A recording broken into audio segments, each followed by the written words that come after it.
Packing my first birthday order. இது ஒரு package மட்டும் இல்லை, இதில் நிறைய லவ், ஹோப் அண்ட் புது பிகினிங்கும் இருக்குது. நான் போஸ்ட் போட்டு 2 டேஸ்க்கு அப்புறம் எனக்கு மெசேஜ் பண்ணியிருந்தாங்க. அவங்க பெஸ்டிக்கு ஒரு பர்த்டே ஹேம்பர் வேணும்னு, ப்ளஸ் ஃபுல் பர்பிள் தீமில் இருக்கணும்னு சொல்லியிருந்தாங்க. அண்ட் போனஸாக ஒரு லைட்டிங் எஃபெக்டோடு வேணும்னு கேட்டிருந்தாங்க.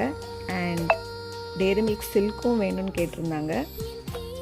உங்களுக்கும் இந்த மாதிரி கிஃப்ட் ஹேம்பர்ஸ் வேணும்னா ஸ்க்ரீனில் தெரிகிற வாட்ஸ்அப் நம்பருக்கு மெசேஜ் பண்ணுங்கள். Thank you for trusting me and placing your order. உங்களுடைய சப்போர்ட் தான் எங்களுக்கு எல்லாமே. ஃபினிஷிங் டச்சாக கொஞ்சம் ஸ்ப்ரிங்கிள்ஸ் போட்டு ஹேம்பரை சேஃபாக பேக் பண்ணியாச்சு. மறக்காமல் சேனலை சப்ஸ்கிரைப் பண்ணி வச்சுக்கோங்க. Stay tune for more updates. Bye.